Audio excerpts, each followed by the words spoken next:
Il y a du fluor dans le dentifrice. Mais pourquoi faire? Le fluor, ou fluorure de sodium, est un élément chimique qui rendrait l'émail plus résistant et combattrait les caries. Ce qui est inquiétant, c'est qu'il est connu depuis longtemps comme un neurotoxique, provoquant des troubles mentaux, des pertes de la mémoire et d'autres problèmes cognitifs et nerveux, car il inhibe la synthèse de la glutamine à 100%. C'est l'un des composants du gaz sarin d'ailleurs. On sait donc maintenant qu'il est très dangereux d'en ingérer. Et c'est officiel dans certains pays comme la Belgique. Il serait aussi dangereux que l'arsenic ou le plomb. Mais on nous conseille de nous brosser les dents 3 fois par jour avec d'ailleurs, sachant que les gencives sont une voie d'administration parfaite pour un neurotoxique. Les nazis mettaient du fluor dans les réserves d'eau potable dans les camps de concentration. Vous pensez qu'ils s'en faisaient pour la santé des prisonniers?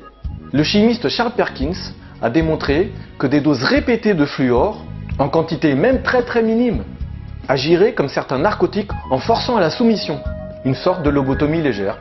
Le fluor aurait donc la particularité d'abrutir les gens pour assurer leur docilité. Merde, il y en a dans ma flotte aussi. Il faut savoir que le fluor n'existe pas à l'état pur dans la nature. C'est un déchet industriel qui a été introduit dans l'eau potable pour la première fois par la famille Mellon aux États-Unis. Une famille très riche qui dirigeait l'industrie de l'aluminium dans les années 70. Elle ne savait pas comment se débarrasser des fluorines polluantes qui résultaient de la fabrication de l'aluminium sans que ça lui coûte trop cher. Ce lobby du gouvernement n'a pas trouvé d'idée plus débile que s'en débarrasser dans les réseaux d'eau potable.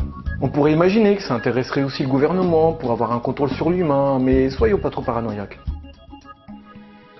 C'était surtout une énorme source de revenus, car il margeait à 20 000% pour ce qui n'est qu'un déchet industriel.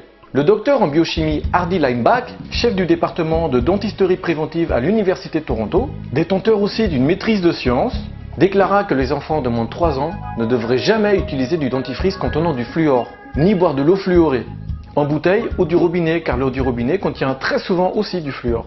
Les résultats de ces recherches à l'université allaient plus loin. Certaines de ces études démontraient que l'eau fluorée fragilisait les os du corps, mais aussi l'émail des dents. Bon, n'allez pas taper sur votre dentiste, ils ne font que répéter ce qu'on leur dit depuis 50 ans de désinformation. Ils sont bien intentionnés, mais ne sont pas formés en toxicité. Le docteur Hardy Lineback a lui aussi avoué avoir rendu en erreur tous ses collègues pendant plus de 15 ans. Il a refusé pendant des années de prendre connaissance des études de toxicologie, qui sont pourtant à la disposition de tout le monde. Mais bon, quand on ne sait pas, c'est qu'on ne veut pas savoir. Bref, sans rentrer dans des thèses complotistes, je pars du principe que si sur Terre on ne trouve pas de fluorure de sodium naturel à l'état pur, il n'y a pas de raison pour que j'en ingère. Je vous suggère d'acheter de l'eau ne contenant pas de fluor, lisez les étiquettes, il ne faut pas qu'il y ait ces mentions.